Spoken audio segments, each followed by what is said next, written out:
Hi friends, so today we'll be talking about some qualitative analytical tests which are performed to detect proteins or peptides or amino acids in the given solution. Some of the what you call as analytical tests, you will find that they are specific for a free amino acid. Like you can perform certain tests which will detect that whether a particular amino acid is present in the given sample or not. Some tests you will find they are specific for amino acids containing sulfur. Some tests are specific for aromatic amino acids. While there are some tests which will help you to detect the presence of the protein, or in general we can say detect the presence of a typical peptide bond containing molecules in the given sample. One of such particular qualitative tests, which can be obviously later on converted into a quantitative test also, is your biuret test. So a simple analytical qualitative test to find out that whether the given sample contains either two or more peptide bonds containing molecule in the given sample is your biuret test. So as I told, biuret test is answered by the compounds which are having peptide bonds.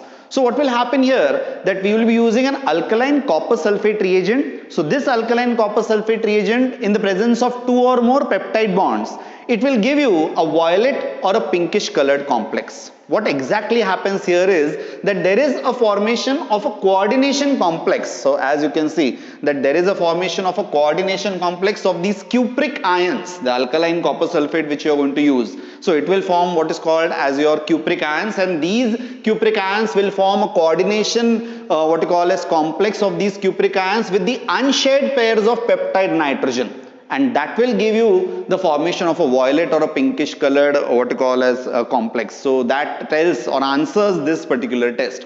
What you will require for this particular test are two simple reagent, 1% solution of copper sulfate in water. So you can take like 1 gram of your copper sulfate and dissolve it in 100 ml of water qualitatively. That will give you 1% solution of your copper sulfate. You require to make it alkaline, so you require 40% solution of your NaOH. So say take around 70-80 ml of your water, add 40 grams of your NaOH and take the volume to 100 ml. That will form your 40% NaOH. So only two things. The third thing which you require is your sample, obviously, where you're going to test that whether it contains the peptide bond or not. So these three things you require, and obviously some test tubes and all that stuff.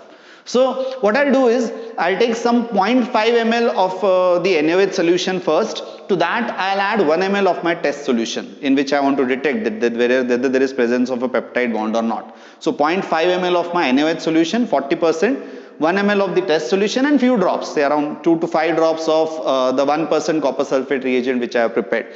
And once I mix them, I get this purple, pinkish or violet colored complex, right? So formation of this purple or violet colored complex indicates that there is presence of a peptide bond. So there is presence of certain peptide or protein in the given sample. So I can be sure that yes, my sample, it contains some kind of protein, it contains some kind of peptide, and then probably I can think of what you call as quantitatively estimating it or finding out like what is present in that. So simple qualitative analytical test to find out that whether a peptide or protein is given sample is there or not is your biuret test. Two things which you require, 1% copper sulfate and 40% of your NaOH. And what is formed here is there is a formation of coordination complex between the cupric ions under the alkaline conditions with the unshared peptide nitrogens. So stay tuned with me, Professor Girish Kukreja, for more in biochemistry, microbiology, molecular biology and much more. Thank you so much.